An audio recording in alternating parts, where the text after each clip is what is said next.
Welcome, everybody. It's wonderful to be back with you. We've had a great morning so far and have had panelists and experts and attendees joining us from all corners of the world. And there's something, as Paul Mabray shared this morning, called digital debt. If you don't keep up with how things are changing, it can be like not paying your credit card bills, and at some point you're unable to pay it off. So I know it's never too late to join the digital revolution and to get with the times and get your product online and make some changes, and now is probably a great time to do that. We're going to be talking specifically today about virtual events, virtual reality, and how do we make it a little bit more real, and is it even feasible? The tourism industry globally is suffering unimaginable losses, and who would have thought just at the beginning of this new decade that we would find ourselves in this position? But here we are, and our world is upside down. And how we navigate the next few weeks and months will determine whether we're just surviving or whether we are prospering and shaping a new tomorrow that hopefully will be even better than the one that we waved goodbye to when this pandemic started. Our aim is to present a webinar that is packed with practical and thoughtful advice, guidance, and interventions to assist the industry to gear up for this new future. This future where our freedom of movement, the very thing that we've taken for granted for so long, and human interaction, the thing that is so precious and all of us are longing to hug loved ones close to our hearts, and that's forever changed. So my name is Mariette du Toit-Helmbold. I'm the Chief Destineer at Destinate, and it's my privilege to facilitate the Future of Wine Tourism webinar over the last day and the next 2 days to come. I'm joined by a panel of wonderful friends and colleagues in the industry that have got great experience in this field in many ways. And first up, we're going to go straight to Ribeirinho in a second. He's from Adegga and Portugal Wine Week, and we'll hear all about their recent experience. Stanley Edwards from Platypus Digital is also joining us. LeBeau from Spit Bucket and a brand new baby, Virtual Wine Events, joining us. And Margi, she's the convener of the Wine and Food Tourism Conference and Awards here from South Africa. So without taking any more time, I also just want to welcome the students that's joined us from around the world and attendees from afar afield as Chile, New Zealand, Canada, Australia, Portugal, of course, Spain, the UK and USA, and of course, our friends and colleagues here from South Africa. I want to start off, Andre, first with you. ProWine was one of the first big events cancelled due to COVID-19, and you responded with taking the Portugal Wine Week online. Tell us about your experience and what you learned, and how do you think this will change the future of events? Well, hello everyone. It's a pleasure to be here. Thank you again for the invitation, Mariette. Portugal Wine Week was born out of necessity. And I think necessity is something that has defined the wine world in the last couple of weeks. What has happened actually in the last 2 months, what has happened in the last 2 months is that out of a sudden, an industry that in a way was not looking at digital was not doing so because it simply didn't think it needed digital to be a part of what it did. What happened with us was, so we only had a few cases of COVID in Europe, but then it started growing, as we all know. And at some point, we all heard that ProWine, one of the biggest wine fairs in the world, happening in Germany, in Dusseldorf every year, was cancelled.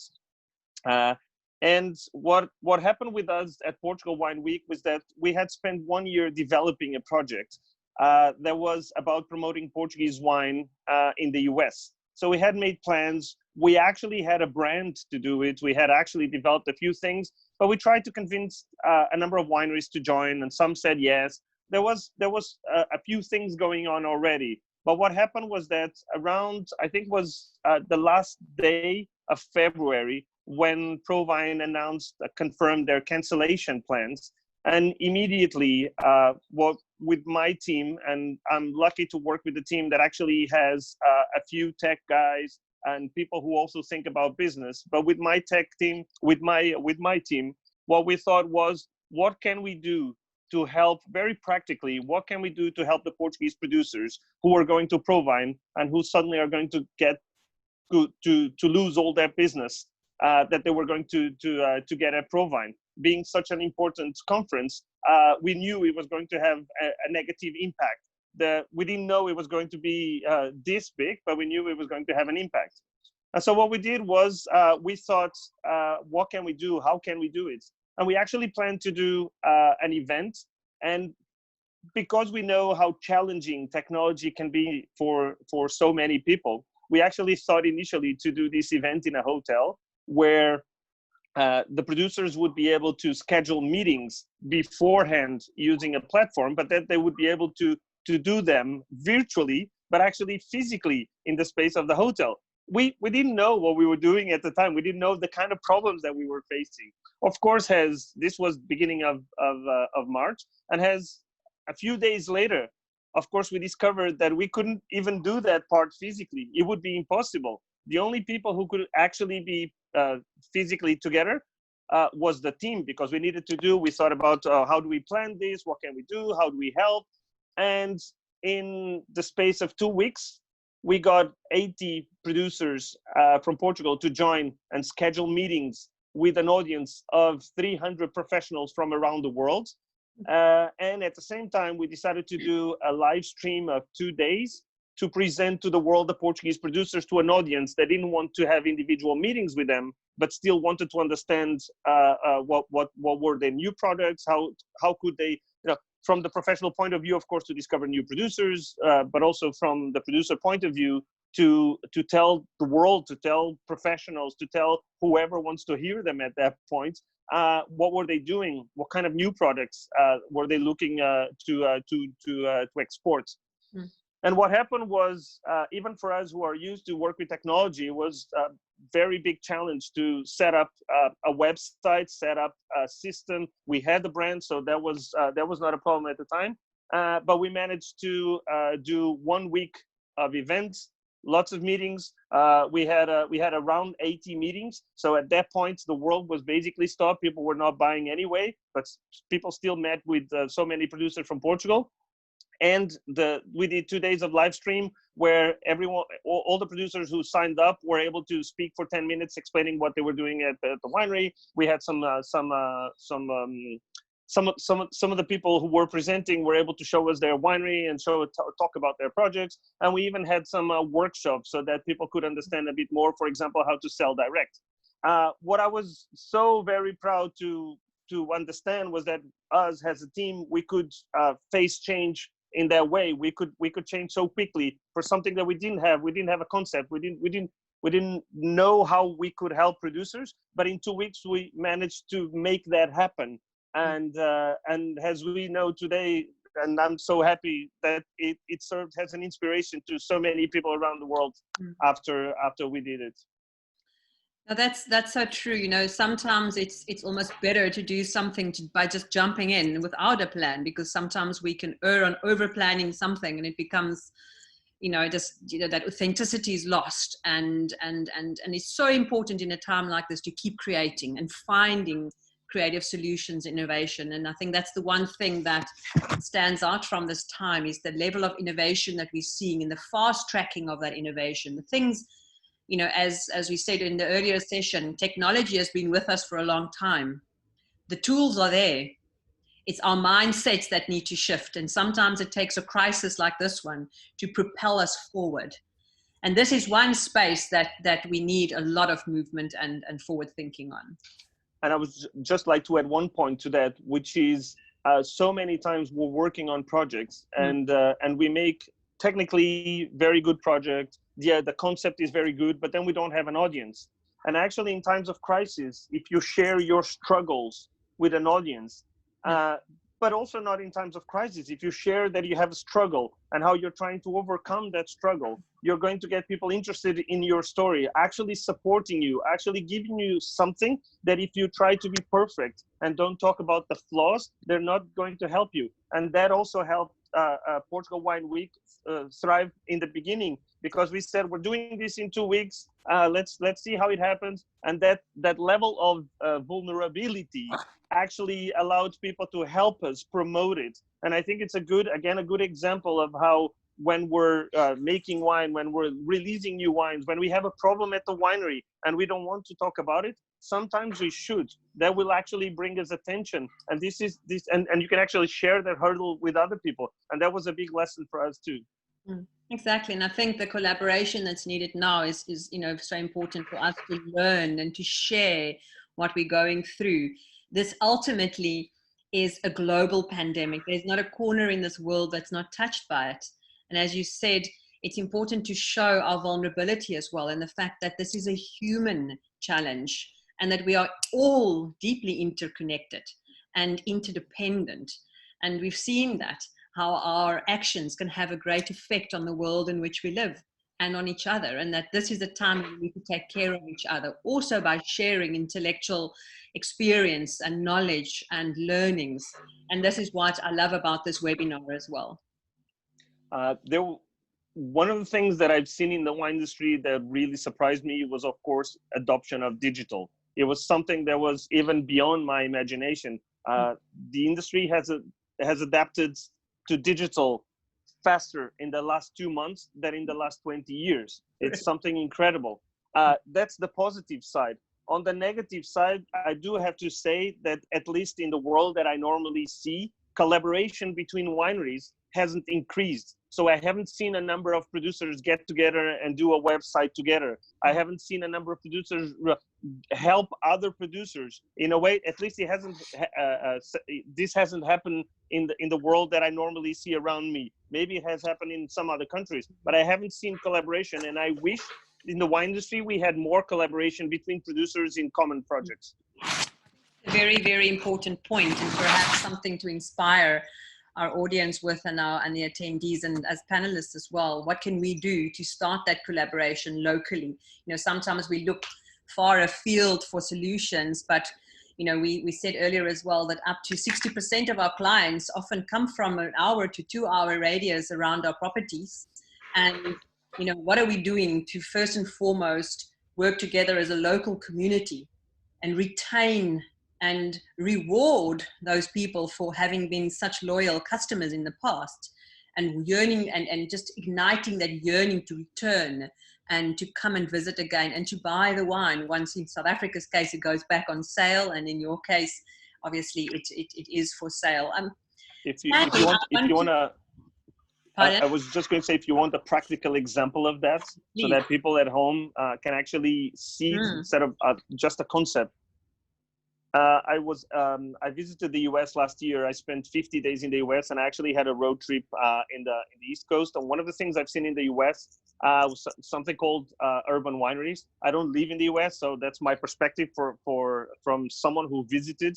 But what I've seen was a number of producers who actually got together and created wine bars, winemaking facilities, a number of concepts. But they actually worked together and created a concept, not just 5 brands different working together in the same physical space. They actually created a concept together.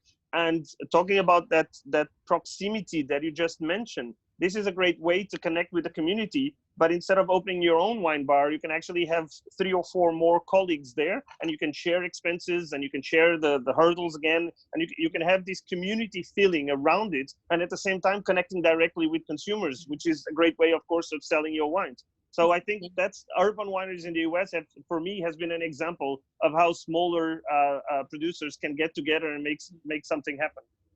Absolutely spot on. And I think in the post-lockdown era that we are going to be entering in, it will be very important from a visitor perspective to know that they are entrusting their safety to a network of small companies or businesses or a community and know that they will be treated with care and be safe and have an experience that's truly memorable and rewarding.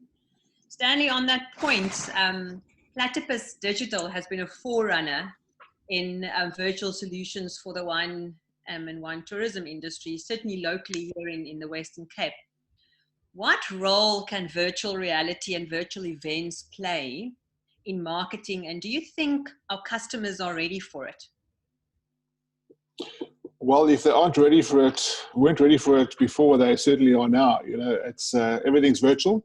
So as we know, we're all learning how to use Zoom and how to do virtual family meetings and experiences. So I think virtual reality or virtual, the word virtual, which is so broadly used, you know, certainly shows now that people are ready for it, you know, because of the situation we're in. But just to understand, you know, virtual reality. So when, you know, people have a perception of virtual reality as it's a pair of goggles you've got to put on. And it's not that. You know, virtual reality is much broader than virtual reality goggles.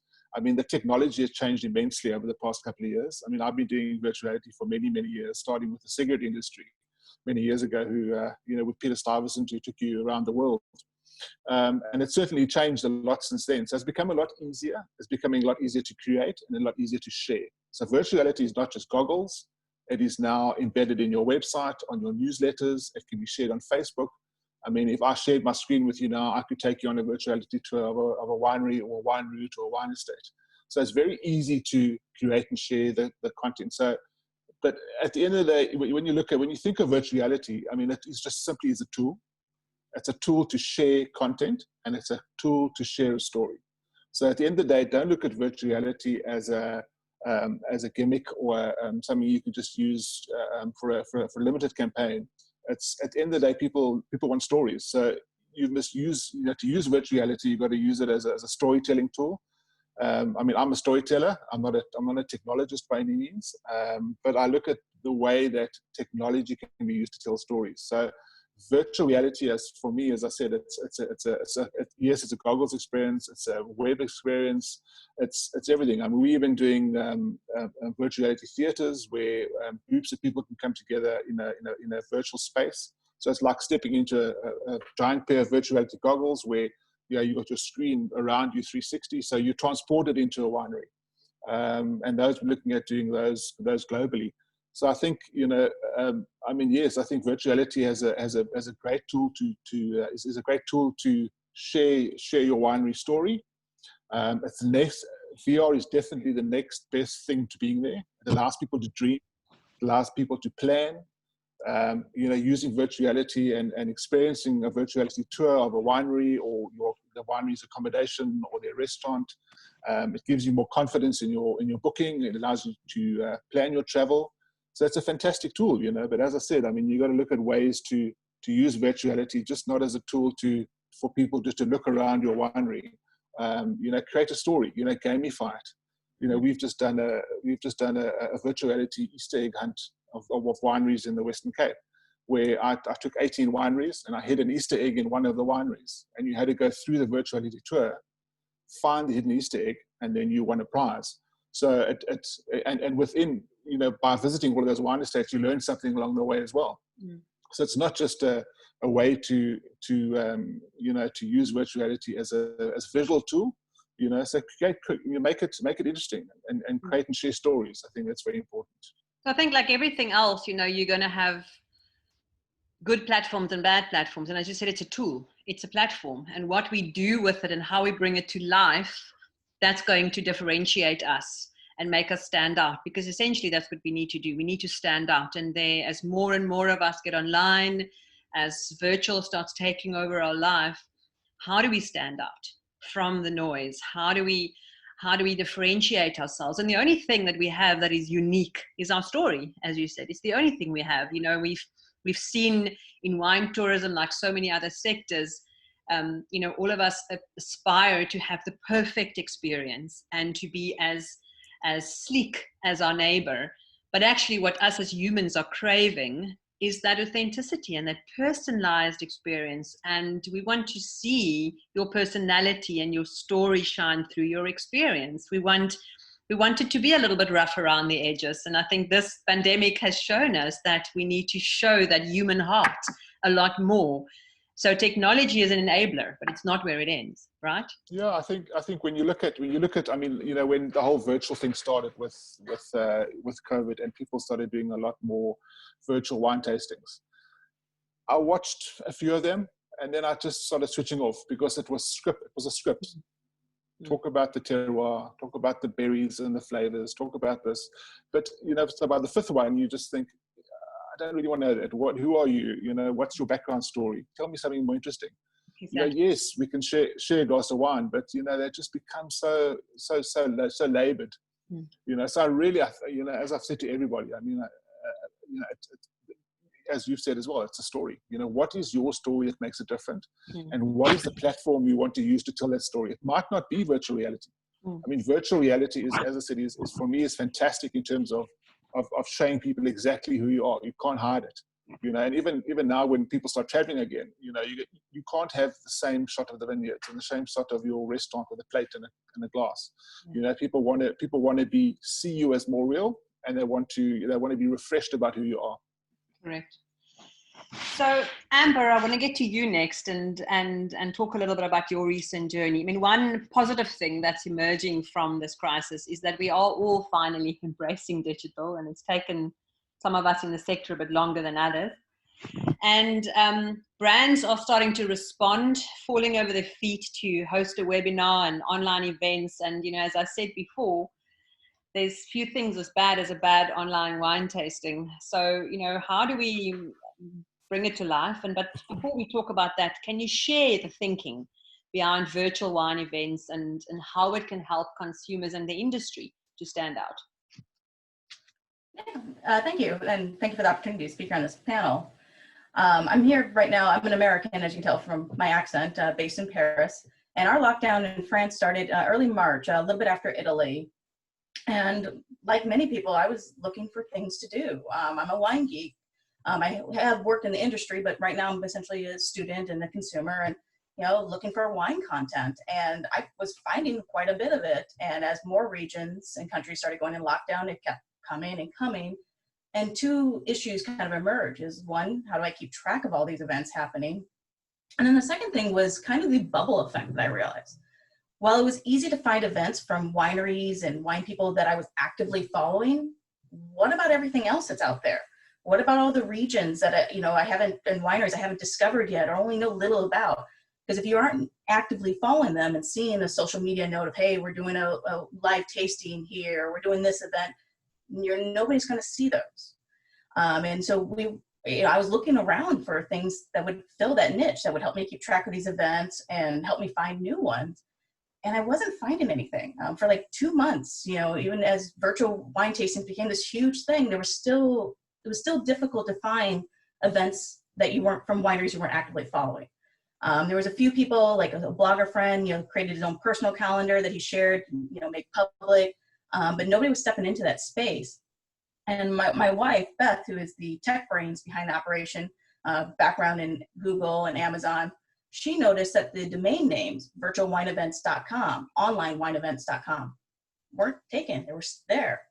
And so at the end of April, we kind of rolled up our sleeve and like, well, if nobody's going to step into this, we will. And we will create this platform to help wineries, schools, wine bloggers, the ones creating this wine content, to connect with the consumers that want to see it. And it's still a new site, only a few weeks launch, but we just added a bookmark feature where you can, go in, log in, create an account, and bookmark events that you're interested in. It's completely free for wineries and people to load their events in. And eventually we're going to incorporate a trending event section to where people can see what events are popular. What are other people clicking as, I want to bookmark this, I want to save this, I want to attend this. And so it will be a very valuable tool for the wine industry to see what consumers respond to. Fantastic. And I think it's just so useful to be able to help us sift through the mass of information that's out there. And I like the idea of being able to then specifically track certain events or types of events that you're interested in.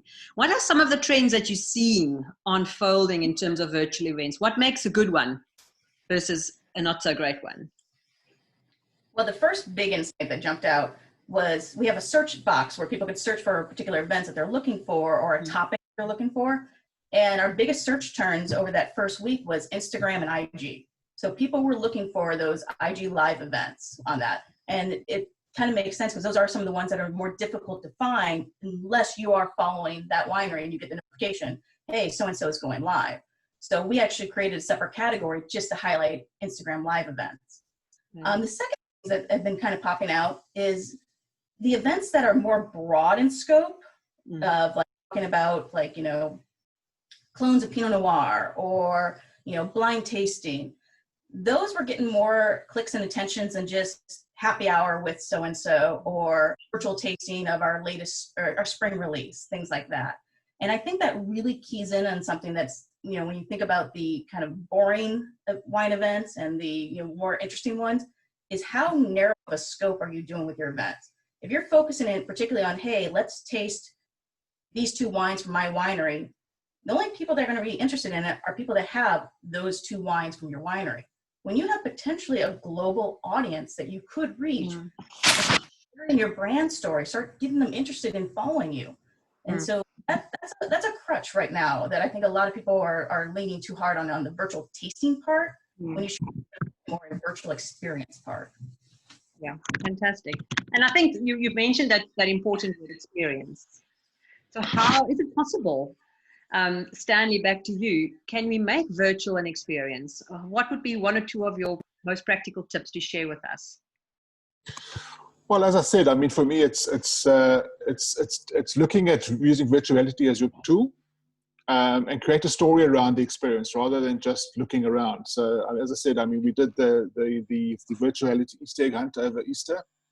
We're now looking at doing an amazing race type of experience using the same sort of concept, where people all log on at the same time at 10 o'clock on a Saturday. They all get the link to the tour, and at each wine estate, they're going to find a piece of information or do a task. And then it's a race to the end, you know, but they have to go through all the wineries. They have to, you know, visit all the wineries, find out some information, and make it more interesting, you know, rather than just a look around. As I said, I mean, for now, people, yes, when people start traveling again, they'd want to use virtual reality as a tool to look around and see where they're going and where they're visiting. So I think, yeah, I think the opportunity is really to look at using VR. I mean, create an immersive, engaging experience. I mean, it's people want new content, they want fresh content, they want to see who you are, they don't want old content. So I think, you know, as in the previous session where Paul was saying, you know, you got to go digital. You know, you have to embrace digital. You have to use it, but use it properly. You know, use the tools that are best suited for your story. And I think it was Robert in the last session as well was talking about pop-up wine events, which you know, you can have virtual reality goggles. But as I said, I mean, you know, at a virtual reality tasting event with goggles, to hand a pair of goggles around isn't the most hygienic thing.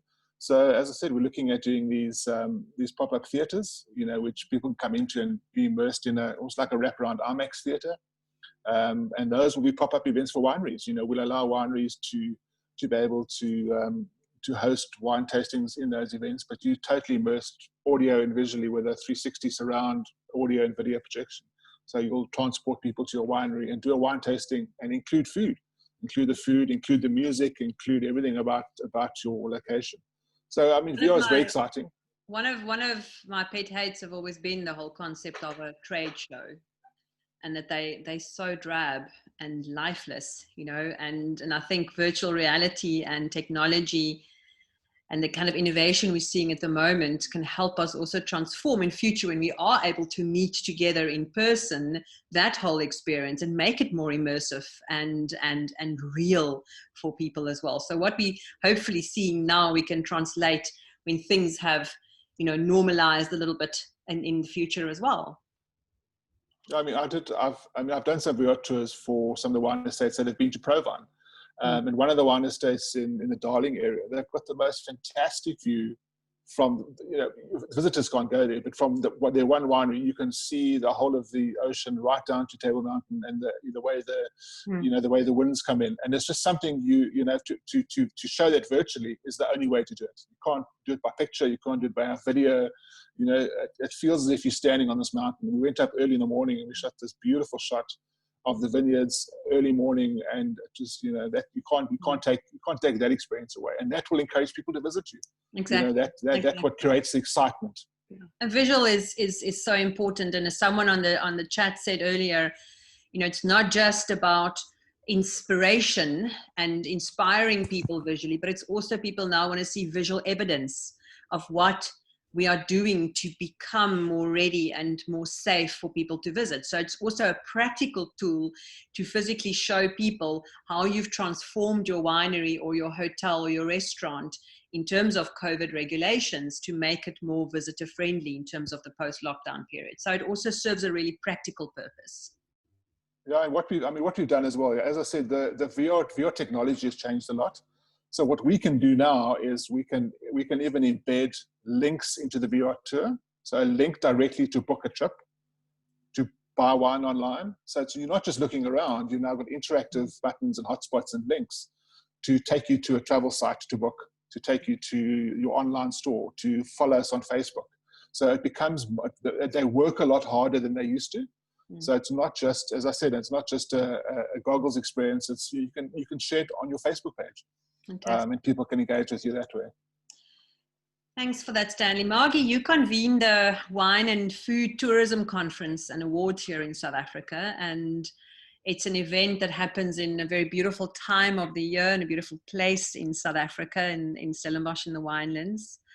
And it's become a very useful platform for the industry to gather physically. Of course, our world has been turned upside down, and the event, which happens soon after in spring, how will you incorporate the web and virtual eventing in this year's event and thereafter? Is it potentially something that you can incorporate into a whole new business model for the future? Well, it's really interesting because in January, we had our program was ready to roll, and we were going to look at sales and sustainability. Well, clearly, that's not what the industry needs now. That's the first point. So, you know, we need to relook at the program. Every day, things change at the moment. And it's in the hands of my sponsors right now. I've been talking to them for the last month, and they haven't quite decided what they want. However, the dream is, this is what I'm hoping we're going to do, is to have a sort of hybrid conference. It'll still be on the 30th of September, where we will have a very small studio audience in Jamestown at a studio there. And we'll have our speakers speaking live, those that wish to, because the feeling is that by that time we'll be zoomed out. We need to do things a little differently from Zooming, and that most of the delegates would be online. That would be part of what we would do. Some of the things we'll be looking at is at the end of the conference, we have a old vine project, as you will remember, wine tasting. So we will plan to have the wine delivered to the delegates, and then we would do the tasting online.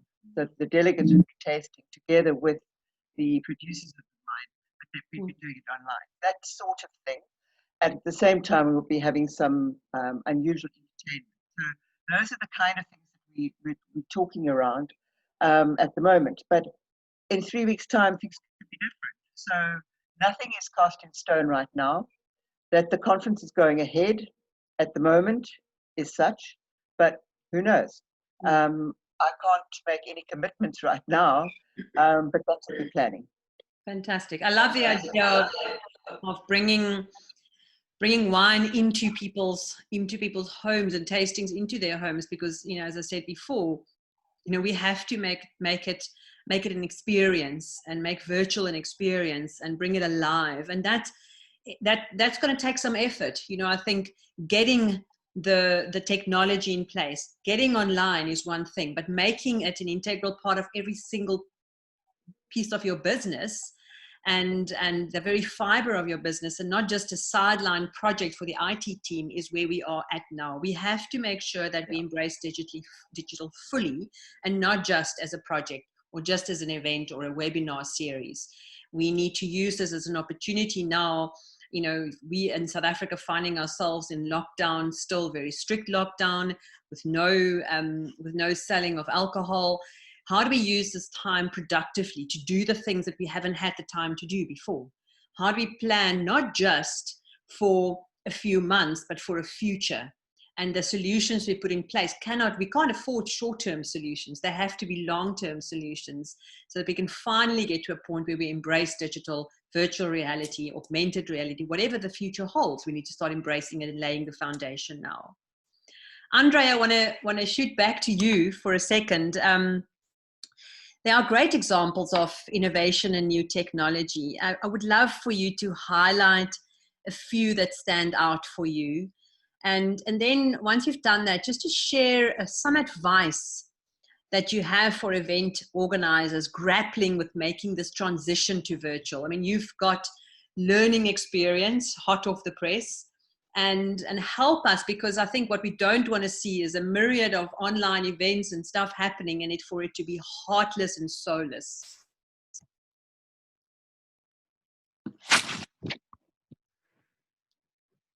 Great. There we go. One of the things that I think it's very important to think when we're talking about virtual events or virtual experiences is that we tend to think of them as substitutes of something that was happening in real life. Mm.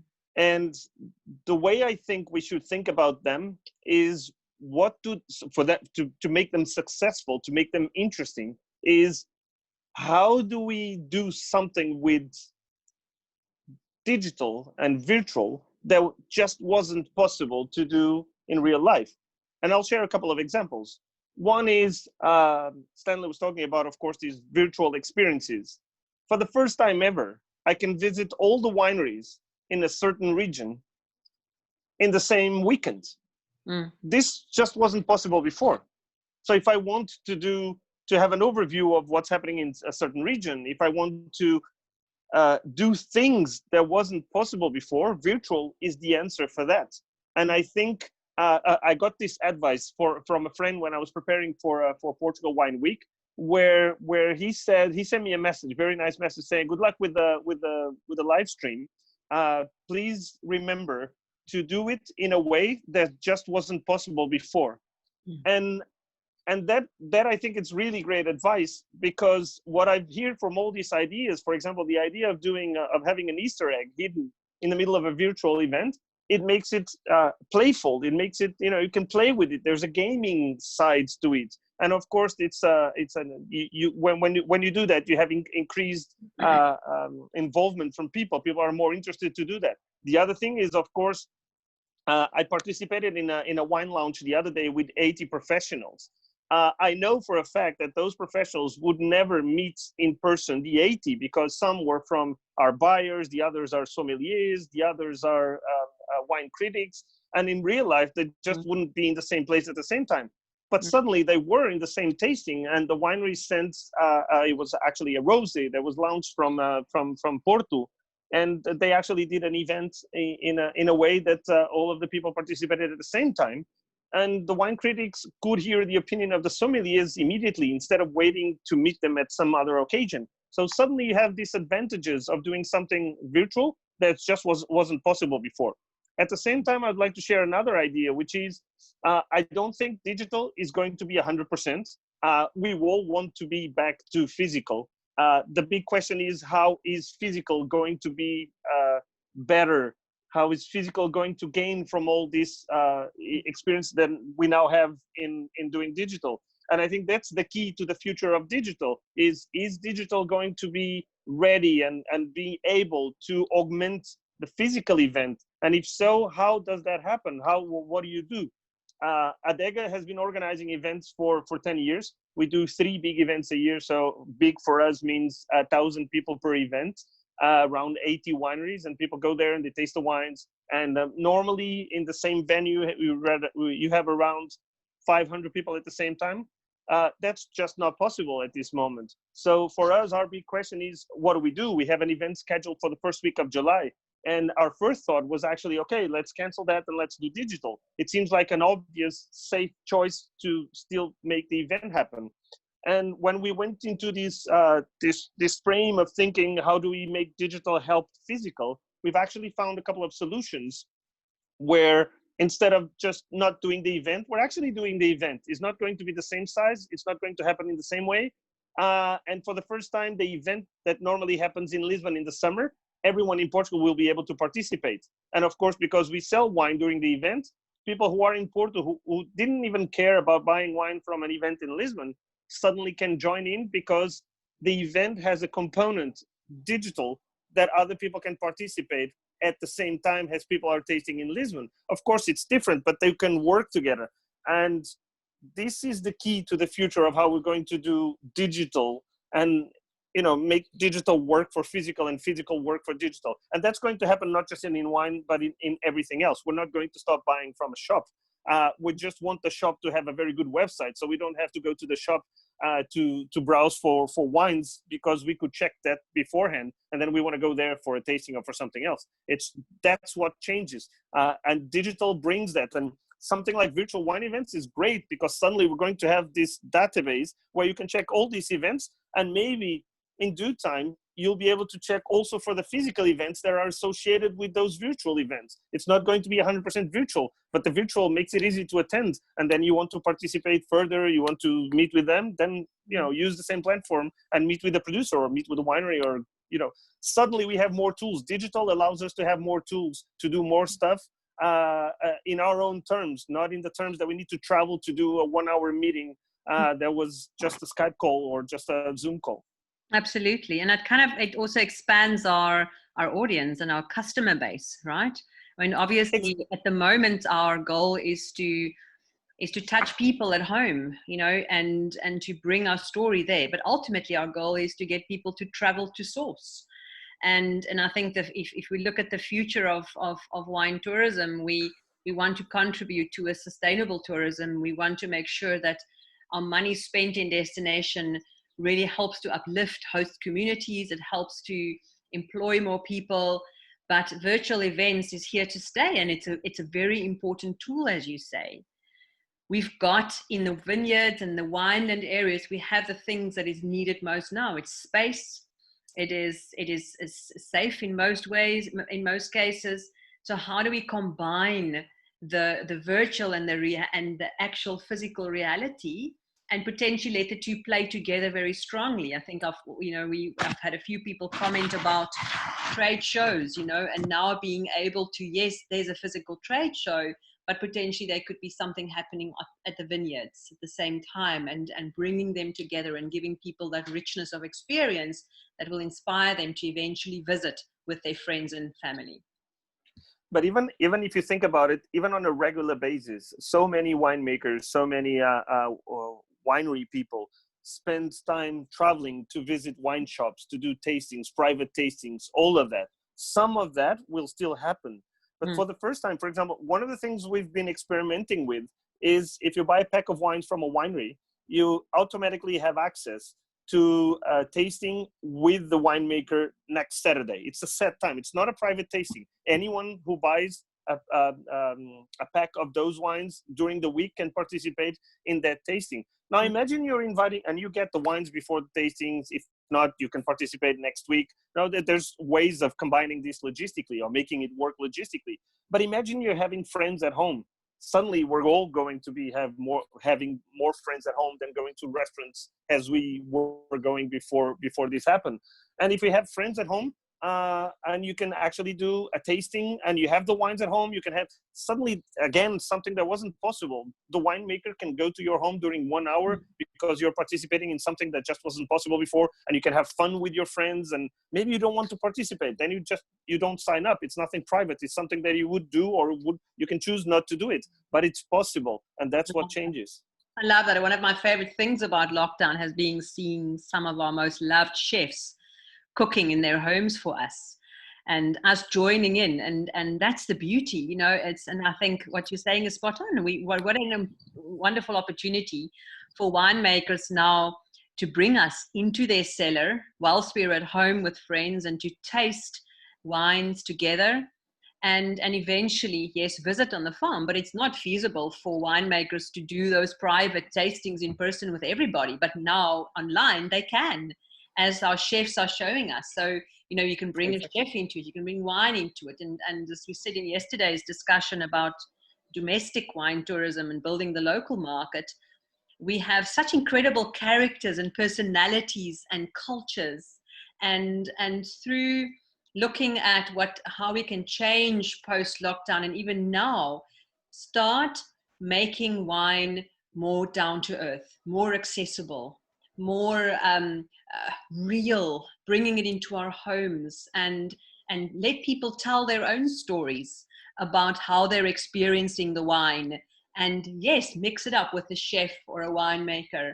You know, it's not always the experts that have to talk about how a wine is tasting and or how the experience is. I think we need to let ordinary people share their experiences as well, and create platforms as brands to do that. Stanley, I want to pop to you. I know you want to add to this, and then I want to ask you as well to share some solutions that you think will help the industry. So what is the next step? You know, there's lots of questions coming in and chats happening about, okay, what do I do? But first, add your thoughts to what we've just been talking, and then share some practical steps. What do people do? How do they get online and start playing with virtual reality? Okay, I just want to give another example. So we are busy with a project in the Kruger National Park, where we're putting a 30-seater VR cinema into the Kruger National Park, which will tell the history and story of the park. So it's a 30-seater cinema. You sit inside on a seat that swivels 360, and the image is projected around you. So what we're looking at doing in that theater in the Kruger National Park is doing wildlife and wine tastings. So we would have filmed the winemaker in his cellar, in the vineyards, in the tasting room, doing a wine tasting as if they would do it normally. And the people at the Kruger can then have their wines poured. And while the winemaker takes them through the tasting, they'd be doing the tasting with them. So that's a proper virtual tasting, but you're sitting in a theater with 100 people, and you're in the bush, you know, you're in the bush, or you're at the vineyards in Sunrise, you know, that type of thing. Fantastic. So that's going to be very exciting. So, but just in terms of preparing, you know, VR, as I said, is just a piece of content. It has a script, it has a story. So, you know, I think, you know, for me, you know, like the Kruger project, for example, we're telling a story of the history and story of the Kruger National Park, but we're doing it in virtual reality. So, but the script, the process is the same to create the content. So it's prepare yourself beforehand. You know, whatever content you're creating, you know, people, you know, watch yourself back after you do a rehearsal. Watch your videos back, or your content back again, to make sure it's interesting or isn't boring. And I think it's all about preparation. It's like everything, you know, when you sit down and write an article, you get some thought, you research it, you put it together. So, you know, creating a piece of story or piece of content is about getting it right, you know, getting the content right, the story right. And then, you know, as I said, if it's video, or if it's virtual reality, or if it's augmented reality, whatever it is, you know, you'll find the right platform to share it. I love what you've done recently, because obviously, you know, we are all strapped for cash and worrying about survival. And you've physically been out there helping wineries, small wineries here in the Western Cape, with getting with shooting video and getting themselves ready for a new virtual reality. And you've been innovative about that and come up with quite a good exchange method. Just share with us what some of those ideas have been and whether that's worked. I mean, obviously, I mean, the good thing is I'm a wine lover, so I look at innovative ways to get wine. So yeah, so what we've gone, we understand all wineries are under pressure. I mean, obviously it's cash pressure, and I've had a couple of jobs which we put on hold or put on, you know, or even cancel. So I've gone back to wineries and said, I'll tell you what, I'll do it for you, but give me a voucher. Give me a voucher for whatever the value of the work that I do. And then I've put together 3 wine tourism packages, and then I will on-sell those packages and get paid that way. So it's about wine experiences, wine tourism experiences. So the risk is on me to sell those wine tourism packages, but it's a win-win for the wine estate, because you know they're getting the virtual reality content or the augmented reality content. There's no pressure on their cash flow, but the experiences that I sell or put together, then brings people back to their wine estate, or gets people to purchase their wines, or come to the restaurant, or stay in their accommodation. So it's just a different way of looking at it. It's the old bartering system. I mean, if people don't have money, if they've got wine, I'm quite happy to accept it. But the idea is to, if I can't sell the vouchers, I'll be stuck with a lot of wine. So that isn't a bad thing. I love that. And I think that's that kind of innovation, creativity, and collaboration that we need more of right now, is where I have a skill that I can share in exchange for something else. And I think, it's so crucial. We spoke about it this morning, this need for the industry to collaborate more, for wineries to work closer together with tour operators and restaurants and associations, because we are still very, very siloed, and we're all trying to figure it out individually, but collectively, and also even cross borders, we can share the innovation and the ideas and the creativity. So that's great. We put a VR tour together for Elgin Wine Route, and there it was a day experience.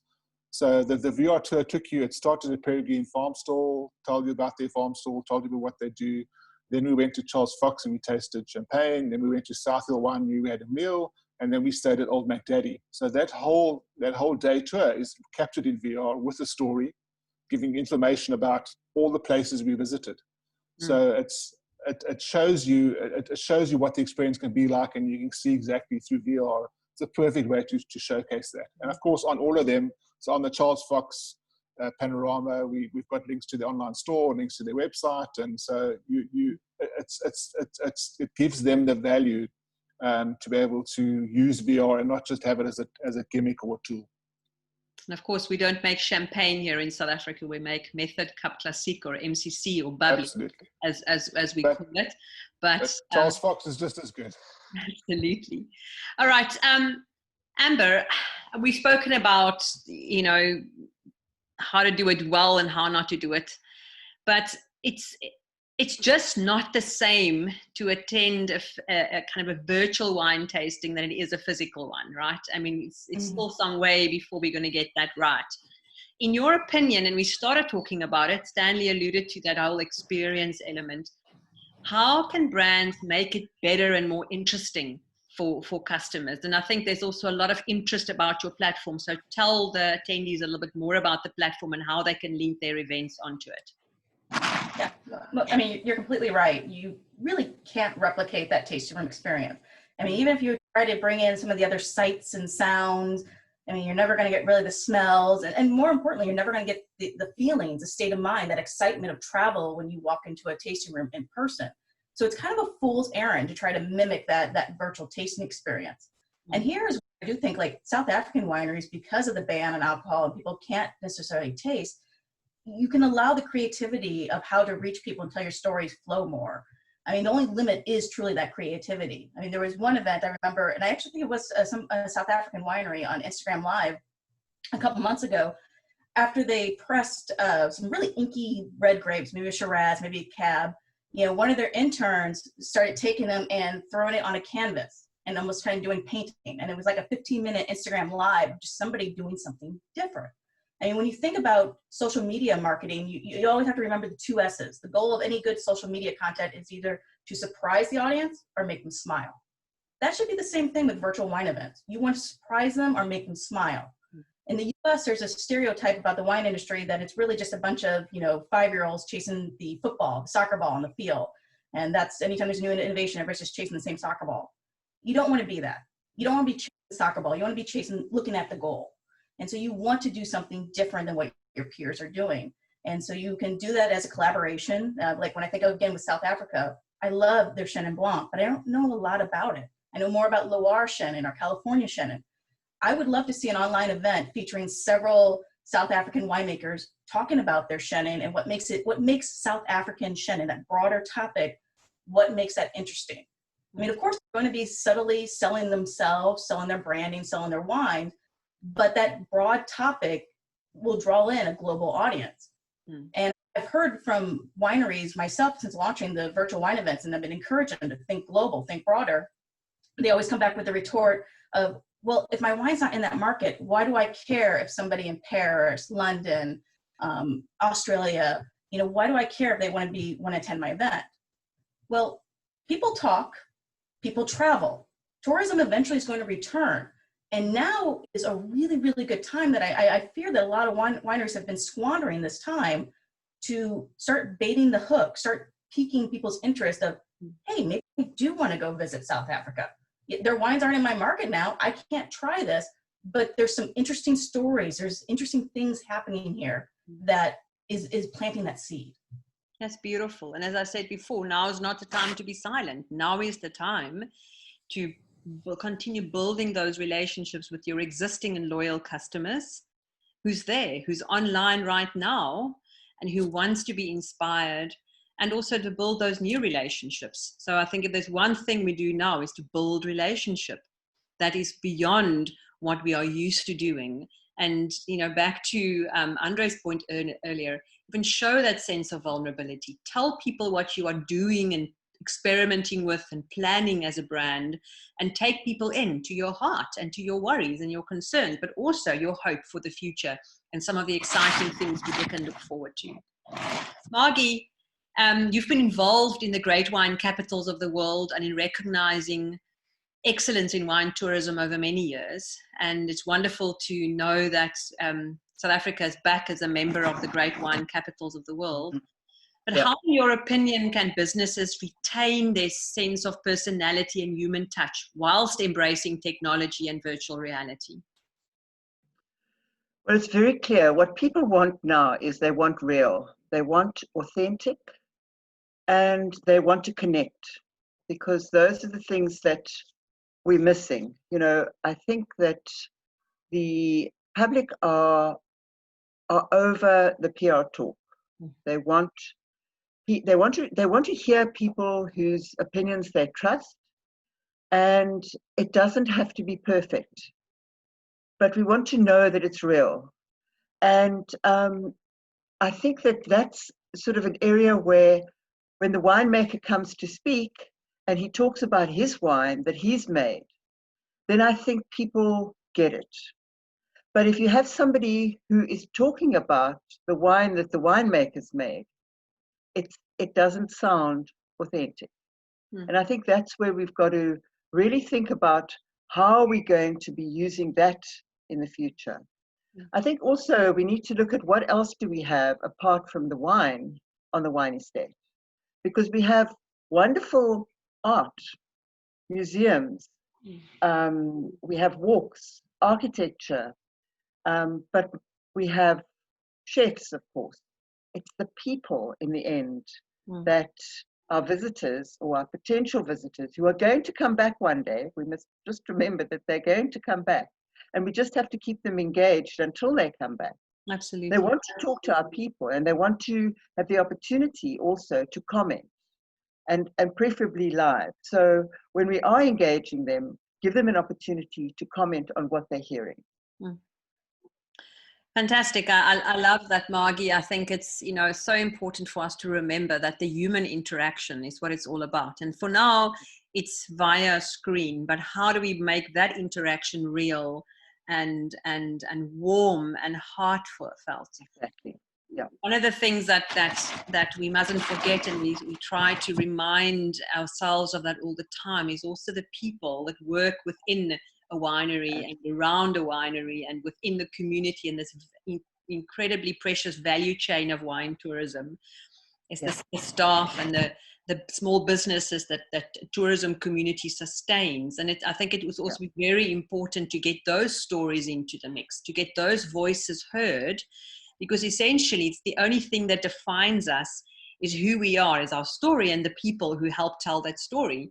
So I think it's one thing to get a perfectly scripted story. I think that time is gone. I think we need to make sure that our storytelling is a lot more real and heartfelt, but that we add a diversity of voice to that story, and we bring in our team and our chefs and the people who work within the bigger winery or the bigger community, and help them to share that story and welcome and entice visitors back and tell them what they can look forward to. We're going to start wrapping up, and I want to hear a final few thoughts from our panelists before we wrap up for this afternoon. It's been wonderful, and I'm certainly extremely excited about the possibilities of embracing technology, but still retaining that human factor and make sure that we manage the technology and the technology doesn't manage us, right? Amber, from your side, as we wrap up, just give me one or two more final thoughts about what you see as the future, and what's your message of hope for the industry? I think a point that you said earlier really needs to be emphasized is that they shouldn't be thinking small. Thinking small is a liability right now. Mm-hmm. And for the purpose of virtual wine events, I would say the best thing wineries can do is divorce that word tasting from the equation. Really focus on making it a virtual wine experience, about building your brand, telling your story, and take advantage of the global reach, the global audience. There's a thirst for online wine content virtually at almost any point of the day, with users everywhere. So take advantage of that. Fantastic. Stanley. Yeah, I mean, as I said, I think virtual reality is the next best thing to being there. It'll never take away from physically being there and experiencing the wine and the winery and the food and everything. So I think embrace it. You know, it's a very simple technology to use. It's easy shareable. It's easy to use. But yeah, keep in mind what your story is. Not just use it as a tool or a gimmick. Then I've got a question for you, Andre, here from Nico Devel, and he's asking, how are we going to change consumers' minds to embrace virtual reality wine events or experiences? You know, we know that wine is interactive, and you know, it's one thing to convince the industry to embrace virtual reality. How are we convincing our customers to use it more frequently? Rooms, the same way we convince them to travel to the other side of the world to do some experience in a hotel, the same way we convince them to do anything. We think of them, we think of their necessities, we think of how they see us, not how we want them to see us. And then we build experiences. It's been a word using this afternoon, and I love the idea that it's all about the experience, and it is. And we have to make it an experience. Buying wine needs to be an experience too. It needs to start there for sure. And I think that's the answer. You just make it the best that you can to make sure that they are interested in you. And if I have to say two things as a wrap up, one is don't copy other people. Just because it works for them or it seems to work for them, it might not work for you. So that's one thing. The other thing is that as hard as this period is, and I think this is one of the hardest we'll ever see in our lifetimes, hopefully, it's also a massive opportunity to think of how we can do some things better in the industry. And one of them is, if I can recommend one single thing, this is it. If a winery was opening a new tasting room, they wouldn't hire just anyone else and anyone. They would hire the best that they could with the money that they could pay for that person to be amazing in terms of hospitality. And this is the same as it is for digital. You need to hire the best. You need to work with the people that you know are great at what they do. Digital cannot be a side project. Digital is the future. 100%. And there's some incredibly talented creatives and storytellers and technical people out there. And you're right, we shouldn't just try and tick that box and then do it badly. We should rather than just leave it. And I think it's just been a wonderful afternoon, and I know the attendees will agree with me that our panelists have shared some really beautiful insights and thoughts. The point is that digital is here to stay. And we are essentially, as people, already virtual. We use this constantly. We are on Google Maps, we navigate our way, we are at the moment Zooming and having birthday parties online. I don't think it will be hard to convince our customers to join our virtual experiences if we are able to bring them to life, if we are able to make them unique and personal, and not just a copy paste of what everybody else is doing. So my challenge to the industry out there is to get creative, but to stay real. Thank you so much, everybody, for joining us. I want to remind you that we will be back tomorrow morning at 11 o'clock. We've got 2 more sessions tomorrow as we start wrapping up. Our first session will look at operational readiness of the industry, and we're going to get really practical about what happens at our establishments. What do we do as experienced operators and as tour operators to get ready for post-lockdown? And then, of course, tomorrow afternoon, a really juicy subject, sales and marketing. And that's one that everybody has been looking forward to. And we'll be talking about perhaps some controversial stuff. Is it appropriate for wineries to be TikToking? And what do we do? What's the next best thing? So stay tuned for that. If you haven't registered for those sessions, you can still do that by emailing anarete@destinate.co.za. I want to thank our panelists and everybody for joining us from all over the world. Have a wonderful afternoon, morning, or evening, wherever you are in the world. Thank you so much.